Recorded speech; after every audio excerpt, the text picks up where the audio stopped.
Boa noite, pessoal. Gostaria de chamar aqui meu irmão, Luiz Fernando, irmão do coração. Eu convidei o Luiz Fernando para que a gente pudesse fazer uma palestra um pouco diferente hoje. Uma palestra participativa.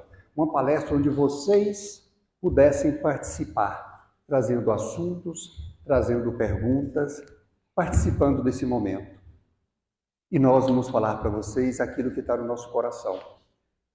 Aquilo que a gente aprendeu com a experiência de vida que a gente tem, com a experiência do Evangelho que a gente tem, para fazer algo bem gostoso, participativo. Tá? Luiz Fernando, ele é trabalhador da casa, apesar que ele não sabe disso, né? Mas ele é lá de uma casa parceira do Ramatiz, do Centro Espiritualista Pai Joaquim de Angola, né? Uma casa onde eu também participo muito lá. E como palestrante da casa, o Luiz sempre tem nos atendido. Então hoje a gente quer fazer isso e eu peço a vocês que participem. Vamos fazer algo diferente. A Érica está com a prancheta ali, a Liz. Se vocês quiserem fazer a pergunta direto ou trazer o assunto direto, tudo bem. Se não quiserem, leva até a Liz ou até a Érica e peça para que elas anotem a pergunta e nós vamos fazer isso de forma descontraída. Se não tiver pergunta, eu pergunto para ele. E ele pergunta para mim, e a gente vai fazer isso com muita amorosidade. Meu irmão, eu queria que você iniciasse fazendo uma oração, para que a gente pudesse sintonizar, né, com os nossos mentores e dar início. Boa noite a todos, que a paz do Mestre Jesus esteja em nossos corações e nossas mentes, hoje e sempre. Para iniciarmos de forma perfeita o nosso trabalho, peço a todos que fechem os olhos, que elevem o pensamento ao alto e que possamos rogar a Deus Todo-Poderoso, a Jesus, nosso doce Mestre, ao amado Ramatiz e toda a espiritualidade de luz, de bondade e amor que neste momento sublime nos acompanham. Rogamos que possamos neste momento estarmos abertos, sintonizados a todos os aprendizados, os conhecimentos que aqui viemos buscar, compreendendo que alargando os nossos conhecimentos, o nosso entendimento, aprofundando os nossos sentimentos e cada vez mais avançando nas lições do Mestre Jesus, é que poderemos realmente resolver as nossas questões, trazer paz, harmonia, equilíbrio para a nossa vida. Que a espiritualidade de luz superior possa nos abençoar neste momento tão importante, tão sublime, onde abrimos o nosso coração e a nossa mente para galgarmos os nossos degraus evolutivos. Que assim seja. Que assim seja. Pessoal, então, a palavra está aberta. Se alguém quiser introduzir algum assunto, fique à vontade. Tá? Liz, eu vi que já tem uma pergunta aí. Você quer passar ela para a gente, por favor? Qual a importância do perdão em nossas vidas? Qual a importância do perdão em nossas vidas? Meu irmão, pode começar. Bom, meus queridos irmãos, nós evidentemente precisamos sempre estarmos antenados, ligados ao que o nosso grande Mestre Jesus nos trouxe. A grande base onde nós podemos encontrar estrutura para o nosso equilíbrio, para a nossa paz, para a nossa harmonia, para a nossa saúde física, espiritual e mental, efetivamente está nas lições do Mestre Jesus. As lições do Mestre são absolutamente contemporâneas. Apesar de serem ensinadas há 2000 anos atrás, quando a gente estuda o Evangelho do Mestre, a gente percebe que não existe nada, absolutamente nada, em todas as circunstâncias e situações que vivemos no nosso mundo atual, que foge às explicações lógicas e amorosas que o Mestre Jesus nos deu. E o perdão, com certeza, é sem dúvida alguma, uma das grandes ferramentas que Jesus nos deixou. Jesus entendia que a verdadeira caridade se pratica através da benevolência, da indulgência e do perdão.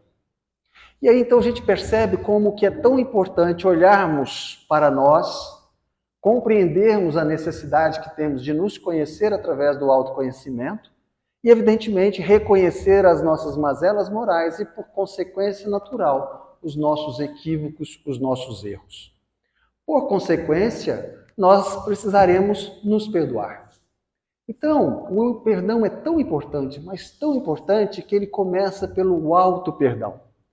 Nós só podemos efetivamente criar o processo do perdão na nossa vida quando começamos a nos perdoar, reconhecendo as nossas dificuldades, os nossos erros, os nossos equívocos e reconhecendo que precisamos avançar.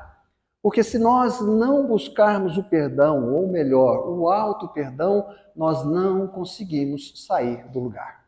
Ora, a partir do momento em que me auto-perdoo, eu me abro ao perdão do meu próximo.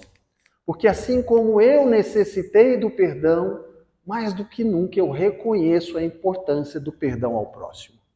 E quando Jesus nos pede, então, para que nós possamos perdoar, da importância do perdão na nossa vida, Jesus não nos pede isso para que nos tornemos anjos, para que nos tornemos bonzinhos. Muito pelo contrário. Há um aspecto psicológico, psíquico, que Jesus deixa de uma forma muito clara nessa lição. Quando nós perdoamos, o bom do perdão não é para o perdoado, é para nós mesmos. Porque nós vamos fazer a nossa parte. Nós vamos criar em nós a necessária condição da transformação moral, reconhecendo as limitações e reconhecendo no nosso irmão aquele indivíduo que faz parte da nossa caminhada evolutiva. Portanto, aquele indivíduo que nos fez sofrer, que nos humilhou, que nos agrediu e que, portanto, carece do nosso perdão, nada mais é do que uma perfeita ferramenta evolutiva na nossa vida. Ora, então, ele é ferramenta de agradecimento, de gratidão por nos chamar a atenção para aquilo que nós somos, nos chamar a atenção para a necessidade da transformação que precisamos realizar em nós, para que desta forma nós possamos nos libertar das nossas trevas, das nossas ignorâncias e avançar. Só poderemos ser felizes, só poderemos ter paz, só poderemos ter harmonia, só teremos saúde se conseguirmos viver em paz conosco mesmo. O Mestre Jesus nos falava que precisávamos buscar o reino dos céus. E ele deixou claro, o reino dos céus está dentro de vós. Então, meus queridos irmãos, nunca que o problema, a dificuldade está fora de nós. Está sempre dentro. A partir do momento que nós nos olhamos, buscamos o nosso autoconhecimento, reconhecemos os nossos erros, praticamos o nosso auto-perdão e, por consequência, o perdão ao próximo, nós vamos nos libertando, largando essas algemas dos pesados processos kármicos, nos libertando para que possamos cada vez mais buscar a nossa evolução espiritual, que está evidentemente através da primeira lei de Deus, que é amar a Deus sobre todas as coisas e ao próximo como a si mesmo. Amar ao próximo como a si mesmo é nos amar primeiro, é nos perdoar primeiro e, por consequência, amar o próximo e perdoar o próximo. Daí a importância do perdão na nossa vida. Obrigado, irmão. Ele empolga, se deixasse, ia falar para a palestra tudo só sobre perdão, porque realmente cada assunto é um assunto para uma palestra. É uma dúvida, espero que eu faço que todo mundo aqui tem. É o seguinte, eu me pergunto qual seria a equação de Deus? Como seria os seus créditos e os seus débitos? O que nivela isso? Certo? Você faz o bem, você faz o mal. Como que Deus te julga? Julga não. Como que é isso na visão de Deus? Como que é essa equação? Como tudo na vida é matemática? Como é resolvido isso? Excelente pergunta. Ótimo. Luiz, eu vou começar depois, se você quiser complementar. Primeiro é o que você falou, Deus não julga ninguém. Deus não julga ninguém. Nós acostumamos, porque nós gostamos de julgar os outros e achar que Deus nos julga. Não. Quando a gente sair daqui para o plano espiritual, o único julgamento que nós teremos é o nosso mesmo, da nossa consciência. Nós vamos analisar o que nós fizemos e vamos, às vezes, nos sentirmos, principalmente que nós não aproveitamos a oportunidade que nos foi dada. Então, Deus não julga ninguém. Para Deus, tudo na vida nossa são experiências que nós passamos para o nosso crescimento. O que é o nosso crescimento? Aprender e nos transformarmos em pessoas melhores. Porque quando nós nos transformamos em pessoas melhores, nós nos aproximamos de Deus. E é isso que Deus quer, que a gente se aproxime dele cada vez mais. E para isso ele nos dá experiências. E às vezes ele nos dá experiências difíceis, porque nas fáceis a gente às vezes não lembra dele. É o que está lá na segunda epístola de Paulo, né? Quando ele fala, né, conheço um homem que há muitos anos foi arrebatado ao terceiro céu, se em espírito ou em corpo eu não sei, mas Deus o sabe. E aí ele narra aquela experiência, né? E fala que cada vez que ele sente orgulho daquilo, vem um espinho na carne. E que ele havia pedido 3 vezes ao Senhor para que tirasse aquele espinho da carne. E o Senhor lhe disse: Pedro, estar comigo te basta, porque é na tua fraqueza que você se aproxima de mim. É na tua fraqueza que você é forte. Então, para Deus, a equação é: venha. Você pode ir por livre e espontânea vontade, aproveitando a sua vida nesse processo evolutivo, que é para isso que a gente está aqui. Ninguém está aqui para outro objetivo diferente que não seja evolução, crescimento. Então, para Deus, a equação é crescimento. Se transforme numa pessoa melhor para você estar mais próximo de Deus. Eu concordo plenamente com o Antônio. Para talvez ilustrar melhor a sua pergunta, eu vou dar um exemplo. A contabilidade de Deus não é matemática, ela não é cartesiana. Deus quer que nós possamos evoluir. A primeira lei é amar a Deus sobre todas as coisas e a segunda, ao próximo como a si mesmo. Mas a terceira lei mais importante é a lei da evolução. Tudo evolui o tempo todo. E aí a gente fica muito apegado, às vezes, em certos ensinamentos que são mal compreendidos. Por exemplo, quem com ferro fere, com ferro será ferido. Então, assim, a gente acha que se arrancar a orelha de um, na outra a gente vai vencer a orelha. Não funciona assim. Por quê? Pelo que o Antônio acabou de dizer. Eu vou dar um exemplo rápido, pragmático. Uma determinada encarnação, uma mulher, por questões de vaidade, questões pessoais, enfim, ela se recusa a ser mãe. Para manter o corpo bonito, para criar todo um processo de poder sobre a sociedade, sobre os homens, e seguidamente ela vai abortando. Vai abortando, vai abortando, vai abortando, vai abortando, e aquela energia fica fixada no seu chakra, ou no seu campo de força genésico. Desencarna. Aquela energia ficou lá, levou para o corpo perispiritual dela. Na próxima encarnação ela reencarna, e o corpo perispiritual nosso é o molde do nosso corpo físico. Ela reencarna com aquela energia que precisa ser depurada no corpo físico. E por que precisa ser depurada no corpo físico? Não pode ter sido lá no plano astral. Porque quanto mais denso o corpo físico, mais fácil de depurar. Então é aquela energia equivocada que ela criou lá atrás, volta através de problemas, às vezes, no ovário, no útero, em trompas e assim por diante. Ela não pode ser mãe. Essa é a matemática de Deus? Não. Quem falou que ela não pode ser mãe? Ela não pode ser mãe biológica, mas ela pode ir para um orfanato e cuidar de 50 crianças e torná-los filhos.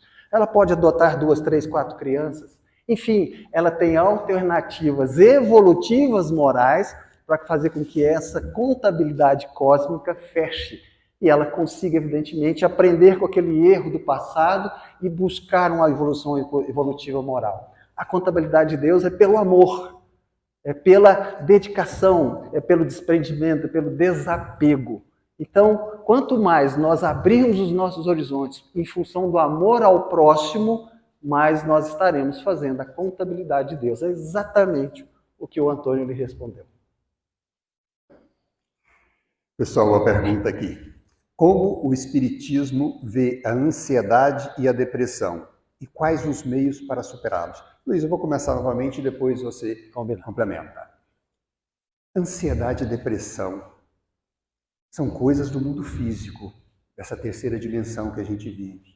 Nós estamos numa sociedade que cobra muito que você tenha que ser isso ou aquilo, que você tem que ser feliz, que você tem que ter sucesso, que você tem que ser melhor que o outro, cria uma competitividade.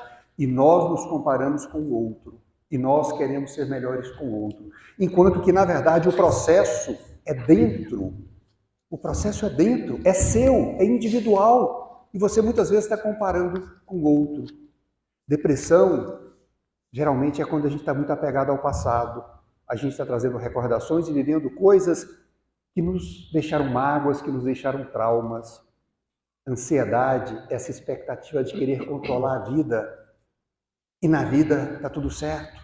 Nós estamos no lugar certo, com as pessoas certas, no trabalho certo, passando pelas experiências que nós precisamos. E eu gostaria de aproveitar para dizer uma coisa, uma frase de Jesus que ele já citou aqui, o Luiz já citou aqui: buscai primeiro o reino do céu e todas as outras coisas lhe serão acrescentadas. E o que a gente faz na vida? Busca primeiro as coisas desse mundo e quer que as coisas de Deus não sejam acrescentadas. A gente inverte. O que Jesus falou com isso? Buscai primeiro o reino de Deus. Onde é que está o reino de Deus? Ele já falou aqui. Luiz já falou aqui. O reino de Deus está dentro de cada um.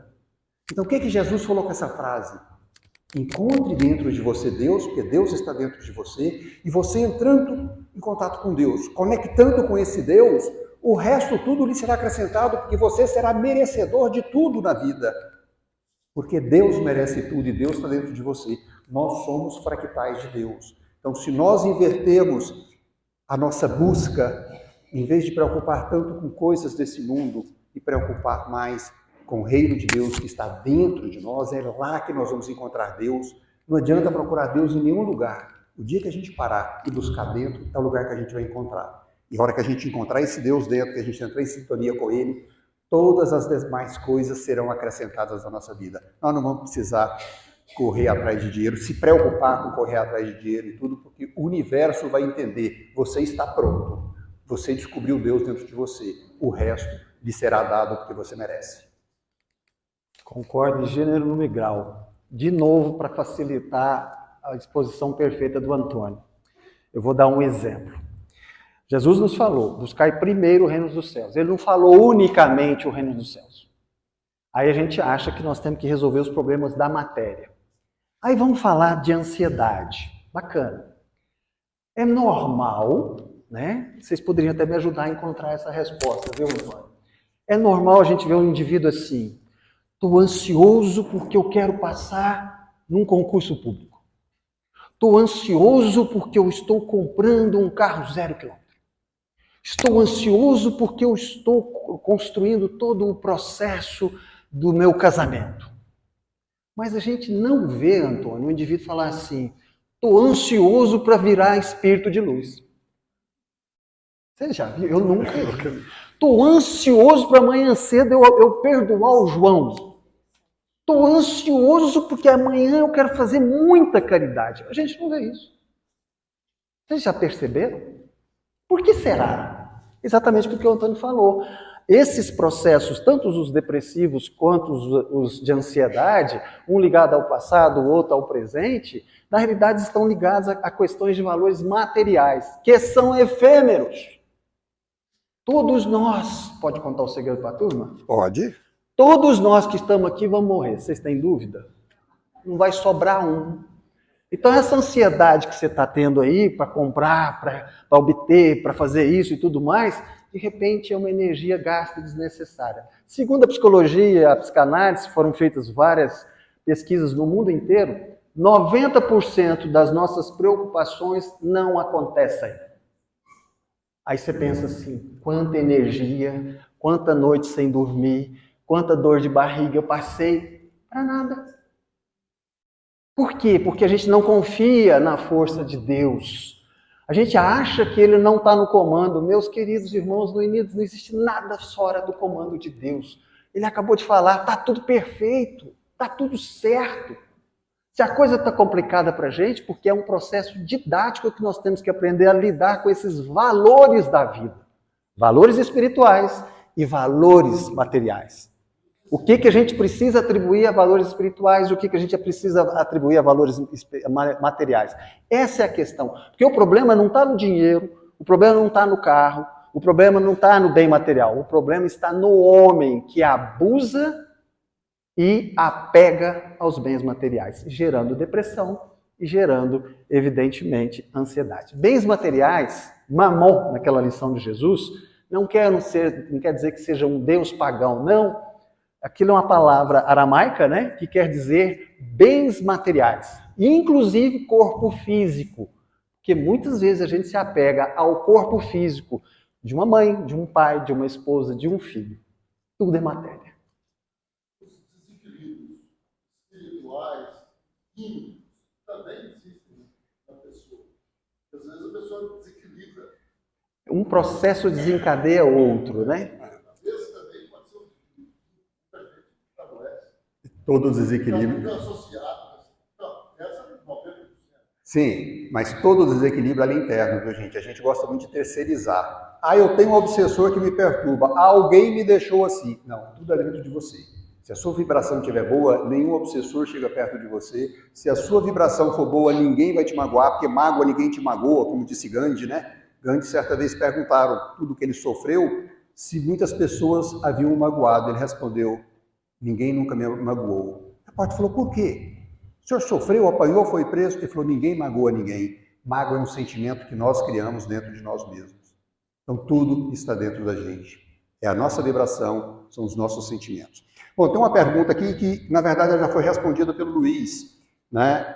Como as vidas passadas influenciam a nossa vida atual? O Luiz deu exemplo aqui da mulher que não quis ser mãe por vaidade e depois teve isso. Na verdade, influenciam porque nós trazemos isso marcado em nossa mente. Não é uma imposição de Deus, agora você vai ter que sofrer porque você fez isso. Não, karma não é castigo. Karma, passar por experiência, é uma oportunidade de crescimento. E muitas vezes nós pedimos passar por experiências para que a gente cresça, evolua. Tá?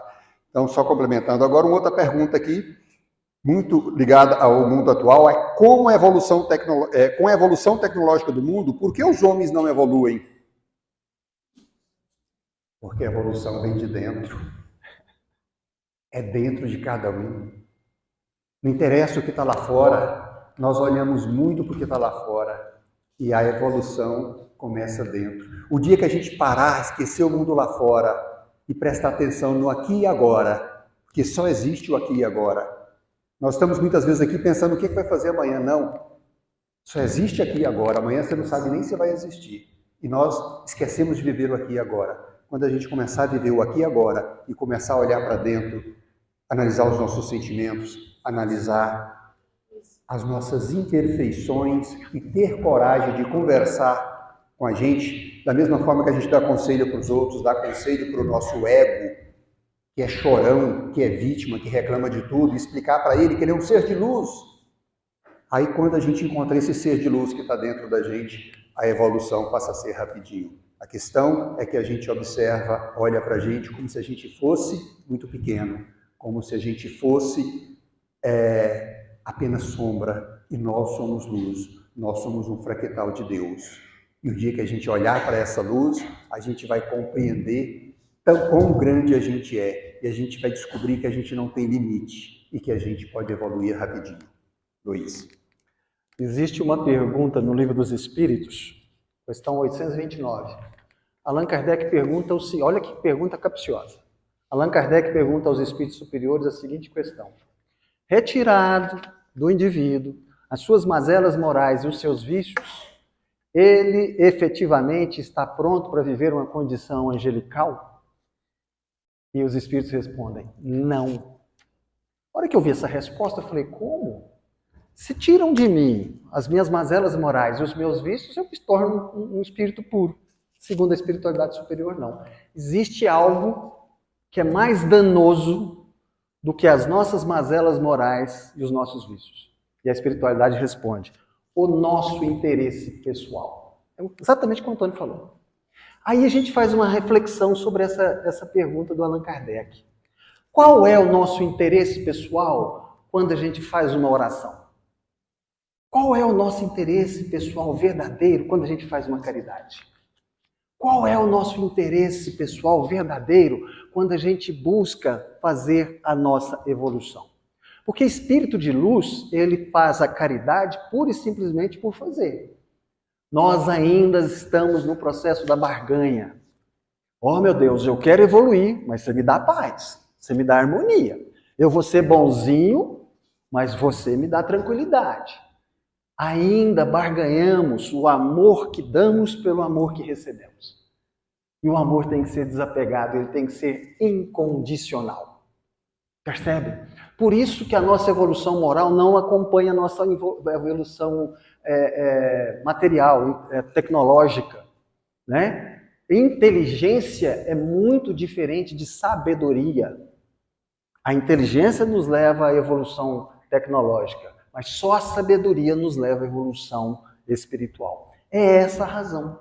E nós só vamos buscar a nossa sabedoria quando a gente conecta as lições de Jesus à nossa prática diária das nossas ações, fazendo uma reflexão, passando no crivo da nossa razão as nossas formas de reagir ao mundo, às pessoas, nesse laboratório da vida que todos nós estamos inseridos, na nossa casa, no nosso trabalho, na nossa sociedade, no nosso centro e assim por diante. Por isso que há um descompasso, desde a época de Jesus, entre a evolução tecnológica e a evolução moral da humanidade, porque está muito ligado ao nosso interesse pessoal. Vamos lá, estou gostando, tem muita pergunta, hein? Uma pergunta aqui que pode ser a curiosidade de muita gente e está muito ligada à dor. E a dor ela é individual. Só nós conhecemos a nossa dor. Nós conseguimos, às vezes, perceber a dor do outro, ela nunca dimensionar. A dor é única, é como impressão digital. Então tem uma pergunta, como ficam os policiais, né, que tendo o dever de nos proteger, nos matam? Erros acontecem. Mas, na justiça de Deus, nada é por acaso. Os escândalos são necessários, mas ai daquele que os trouxer. Se nós olharmos apenas no momento dessa vida, a gente não vai compreender algumas coisas, como por que uma criança sofre? Por que uma criança nasce aleijada? Por que uma pessoa desencarna em tenra idade? A gente não compreende. Se a gente pudesse subir e lá de cima, olhar todas as encarnações, nós compreenderíamos melhor e a gente compreenderia que não há injustiça. E podem ter certeza, por mais que a dor neste momento não permita enxergar assim, que aquela pessoa que passou por uma situação dessa, que morreu por um erro de um policial ou de qualquer outra pessoa, isso não foi por acaso. Em algum momento lá atrás, ela pediu a oportunidade de passar por essa experiência. Ela pediu, não, ela implorou, ela ficou de joelhos. E Deus, em sua bondade, permitiu. Porque tudo são experiências. Não existe fato positivo ou negativo para Deus. Existem experiências de crescimento. E todos esses fatos, principalmente aqueles mais dolorosos, são as experiências mais importantes e que mais nos dão chance de crescer. Então, tem esse olhar, sabendo que ninguém sofreu uma injustiça, porque Deus é justo, mas que em algum momento ele pediu a oportunidade de passar por isso. E Deus, por amor, permitiu. E que o corpo físico é só um sapato apertado que a gente calça. O dia que a gente tira ele, a gente sente uma expansão de consciência. E a gente tem uma ideia muito que a morte é algo ruim. O desencarne, né? Primeiro que morte não existe porque nós somos eternos.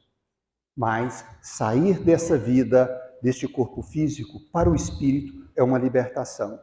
Mas procura compreender dessa forma, tentar olhar a vida lá de cima, vendo várias encarnações. Se a gente olhar só no momento dessa vida, a gente vai achar que tem injustiças. É muito interessante porque quando a gente vê essas questões, eu conversava com o Antônio um pouquinho antes da gente vir para cá, e a gente falava o hábito que nós temos de julgar. A gente julga. E por que Jesus nos pedia para não julgar? Porque para a gente julgar, a gente tem que comparar. E para comparar, você tem que ter uma base de conhecimento, de entendimento, de experiência, em que há uma diversidade imensa para que essa comparação seja correta. Então, a possibilidade de compararmos de forma equivocada e julgar de forma equivocada é imensa. Vocês me desculpem se eu insisto em falar do Evangelho do Mestre Jesus, mas, gente, se a gente não adotar os procedimentos, os entendimentos morais que o Mestre nos deu, nós não vamos sair do lugar. Lá no capítulo 16 do Evangelho segundo o Espiritismo, existe uma lição que se titula Bem-aventurados os aflitos. O que Jesus? Jesus falou isso lá no Sermão do Monte.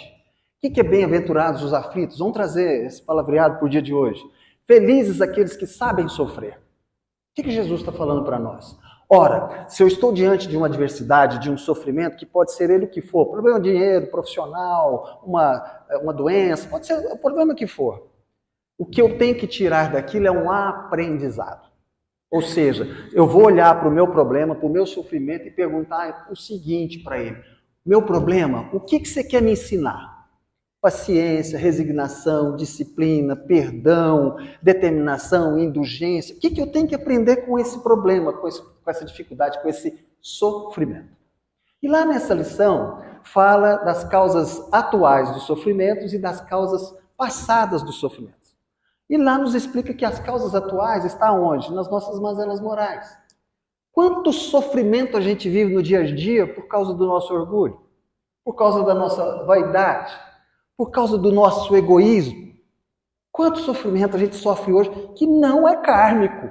Estamos construindo no nosso dia a dia por posicionamentos morais equivocados. Mas e as causas passadas? São as questões que o Antônio acabou de colocar. O sujeito, nós vimos isso há 3, 4 meses atrás lá em Santa Catarina, deu uma tempestade lá, veio uma enxurrada, levou a casa do seu João. Geladeira, fogão, cama, documentos, dinheiro, só não levou ele e a família, graças a Deus. Foi tudo embora. E a casa da Dona Maria, que fazia divisa, ficou intacta. Por que será? Tem 3 carros, o seu é o do meio, vem um motoqueiro doido e bate no seu carro. Por que não bateu no da frente? Por que não bateu no de trás? Percebe? Então nós precisamos entender que há circunstâncias adversas na nossa vida que nesse momento talvez nós não saibamos explicar. Mas se existem é porque tem uma causa. Essa causa está lá atrás. O que nós estamos vivendo hoje é o efeito. Isso é uma lei cósmica. A lei da causa e efeito, ação e reação. Então a gente precisa ampliar a nossa mente, lembrar do Mestre Jesus que precisamos, sim, aprender a sofrer os nossos sofrimentos, e aprender a sofrer os nossos sofrimentos é aprender algo com esse sofrimento, porque a hora que a gente aprende com o sofrimento deixa de acontecer, ele acaba, porque aprendemos. A razão dele existir não existe mais. Então é exatamente o que o Antônio falou. E isso não só na profissão de um policial, em qualquer campo profissional, em qualquer circunstância da vida, todos nós vivenciamos esse processo.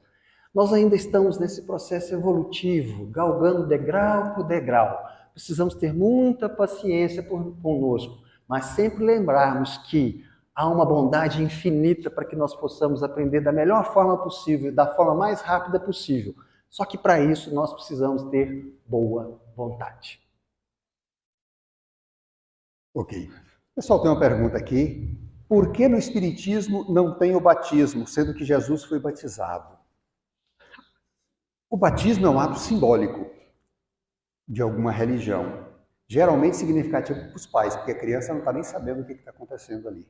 Por que Jesus pediu para ser batizado por João Batista? Porque era algo marcante naquele momento e ele queria bater o pé ali para dizer: eu cheguei. Mas será que é só aquela religião que a pessoa é batizada que vai salvá-lo? E aí eu trago aquela frase de Kardec: fora da caridade não há salvação. Kardec escreveu isso justamente combatendo um artigo de um padre católico, onde ele falava assim: fora da igreja católica não há salvação. Aí Kardec, baseado na primeira carta de Paulo aos Coríntios, onde fala do amor, a primeira versão dela falava da caridade. Sem caridade eu não sou nada. E aí Kardec falou: não é fora da igreja, é fora da caridade não há salvação. E Chico disse: se Kardec tivesse dito que fora do espiritismo não há salvação, eu não seria espírita. Qual era a religião de Jesus? Era o amor. Então, Jesus era cristão. O cristianismo surgiu anos e anos depois do desencarne de Jesus. A religião de Jesus era o amor. Qual era a religião de Buda? O amor. Então, a principal religião é o amor. E o principal batismo é aquele compromisso que a gente assume com o amor, porque o processo é individual. Vou provocar vocês um pouquinho. Quando Jesus começou as suas pregações, ele foi muito questionado e às vezes rotulado como um revolucionário. E aí perguntaram para ele se ele tinha vindo reformular todas as leis de Moisés, as leis que estavam na Torá. E aí Jesus respondeu que ele não tinha vindo reformular as leis, mas aperfeiçoá-las. Exatamente dentro do que o Antônio falou. Jesus chegou e foi batizado pelo seu primo, né? João Batista era primo de Jesus. As mães eram primas. E ele foi batizado por João Batista. Mas aí eu te pergunto, aonde que em todo o evangelho de Jesus você viu Jesus batizar alguém? Jesus não batizou ninguém. Ele foi batizado porque ele quis cumprir as leis mosaicas que existem. Mas ele não batizou ninguém, ele não batizou nenhum dos seus 12 discípulos. Nem por quê? É exatamente o que o Antônio acabou de explicar. Não é eu me colocando dentro da condição de um segmento religioso, seja o que for, que a partir do momento em que passa a fazer algum tipo de ritual, que eu me transformo. A natureza não dá saltos. Você me coloca dentro de uma banheira e me joga água, pronto, eu sou um novo homem. Eu fofocava, não fofoco mais. Eu roubava, não roubo mais. Né? Eu traficava, não trafico mais. Isso acontece assim? A gente consegue fazer essa modificação moral tão extrema de um dia para o outro? Não. E isso é extremamente danoso para a nossa psique. Por quê? Porque nós não somos máquinas. Nós precisamos ir construindo a nossa transformação moral. E nós só conseguimos construir a nossa transformação moral a partir do momento em que nós vamos validando a razão pela qual nós queremos mudar realmente, moralmente. Então a questão que o Antônio falou, ela é perfeita. O batismo, ele é simplesmente uma cerimônia muito bonita e válida, que pode ajudar a dar uma sustentação. Mas você colocar no batismo toda a responsabilidade da sua mudança moral, transformação íntima, é até uma infantilidade. Porque somente você, somente os seus sentimentos, somente a sua vontade que vai fazer com que você efetivamente se transforme num novo ser. E aí é a gente abrindo o nosso coração, reconhecendo a nossa pequenez moral, buscando força, a oração, boas atitudes, bons relacionamentos, bons posicionamentos, boas leituras, boas práticas gerais da nossa vida, que nós vamos gradualmente fazendo essa transformação. Então, esse imediatismo de que eu bato a mão na cabeça do Antônio e ele se torna um espírito de luz, eu bato a mão na cabeça do Antônio e ele se transforma numa outra pessoa, não é de fora para dentro, é de dentro para fora. A gente precisa ter isso muito claro na nossa mente. Gente, o nosso tempo está quase acabando. Luiz, se tivermos uma outra oportunidade dessa, nós vamos querer prorrogação, viu?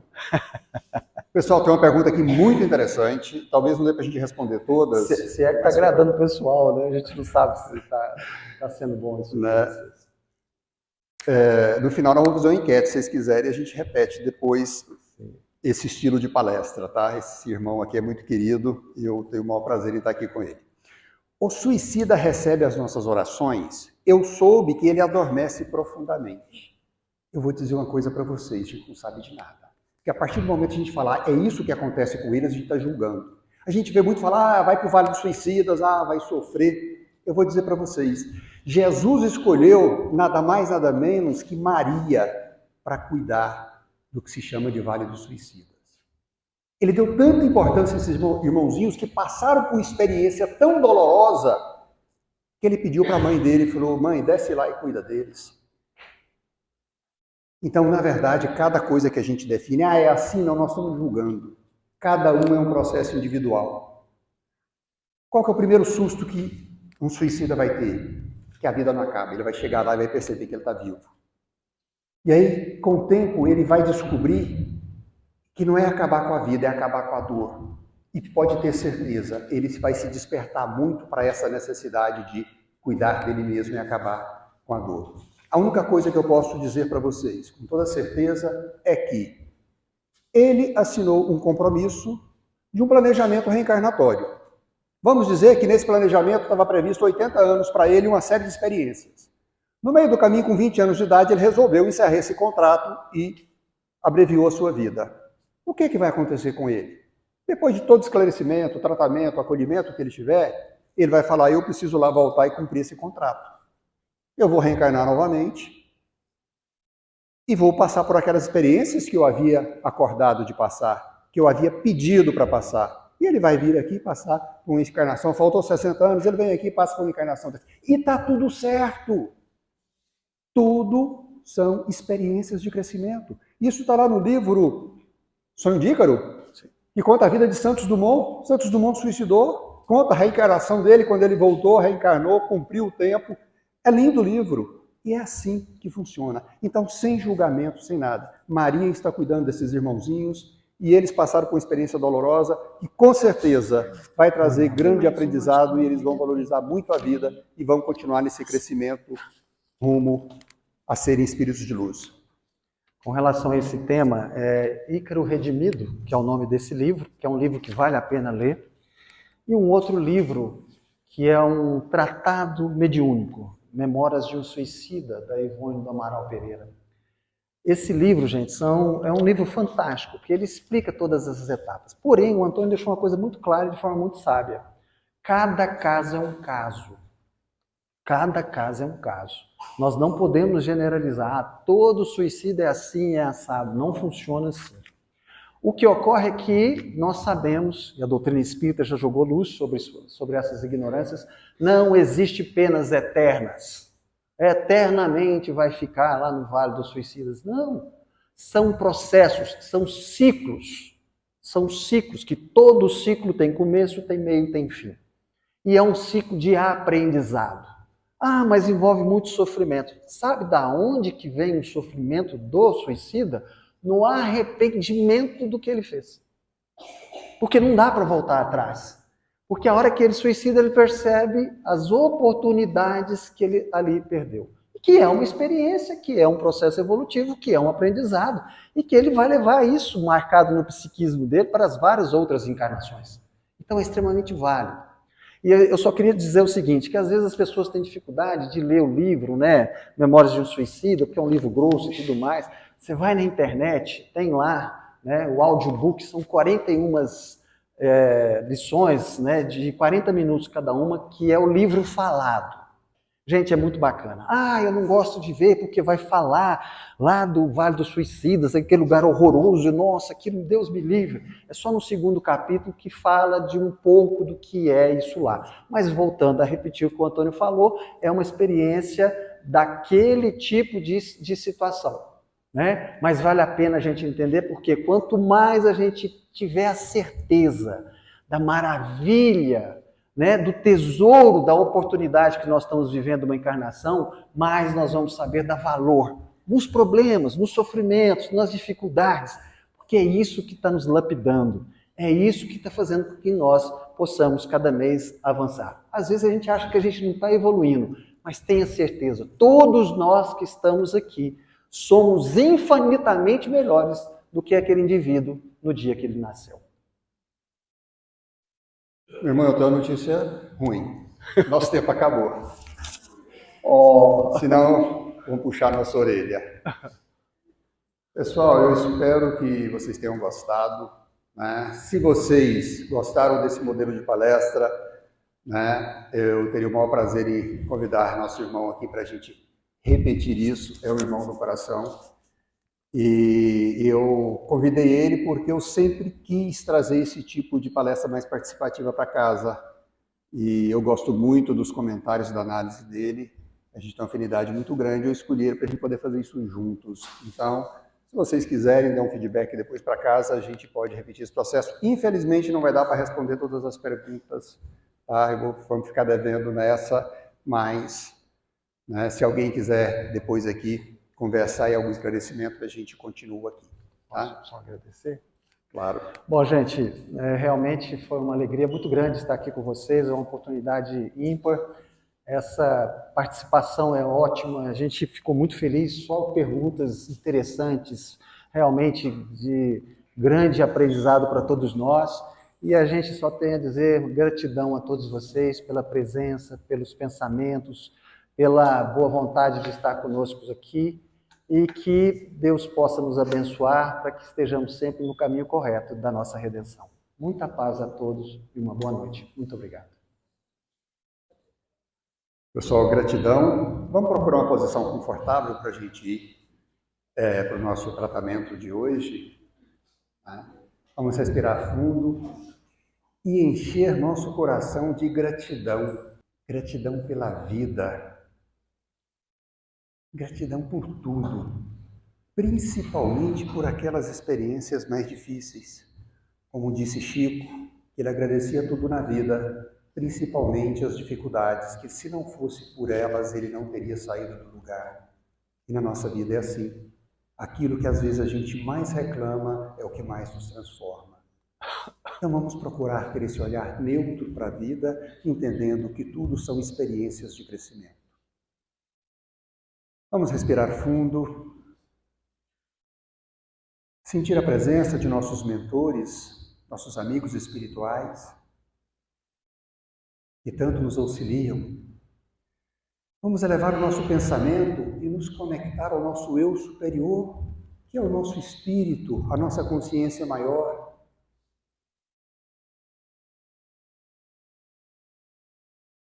E através dela vamos nos conectar a Deus, esse Deus de amor que está dentro de cada um de nós. E entender que todo o processo evolutivo, ele é de dentro para fora. É buscando dentro de cada um aquele autoconhecimento, aquela experiência, aquela transformação. E nós vamos encontrar Deus e conectando com Deus, nós vamos estar conectados com o universo. Então vamos pedir auxílio de nosso mentor, nosso Pai Celestial, nosso Mestre Jesus, nossos amigos espirituais, para que nesse momento nos encha de fé, de compreensão, de alegria de viver. E que nós possamos aproveitar cada experiência como uma oportunidade de crescimento. E assim, descobrindo essa luz, esse Deus que existe dentro de cada um de nós possamos vibrar luz. Nós somos seres de luz e nós temos que reconhecer isso dentro de nós para que a gente possa vibrar essa luz. Nós somos fractais de Deus e como pedacinhos de Deus, nós temos muita luz. E como disse Jesus, vós podeis fazer o que eu faço e muito mais. E como disse Jesus, se tiveres a fé do tamanho do grão de uma mostarda, vocês dirão essa montanha, saia daqui e vai para o mar, e ela obedecerá. E essa fé é acreditar em você mesmo, como um ser de luz capaz de tudo no universo.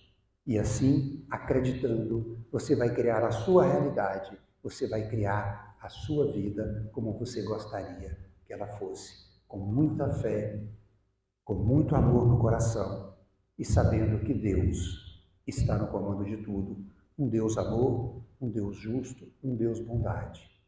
Um Deus para o qual a gente caminha a cada dia. Quando a gente se transforma numa pessoa melhor e sendo melhores estaremos mais próximos de Deus. Que nós possamos retornar em segurança aos nossos lares, levando esse amor para os nossos familiares, nossos amigos, para cada pessoa com a qual a gente convive no dia a dia, irradiando essa luz que existe dentro de nós. Vamos mostrar a nossa luz, é para isso que estamos aqui. Beijo no coração de vocês, fiquem com Deus e até a próxima. Gratidão, meu irmão Luiz.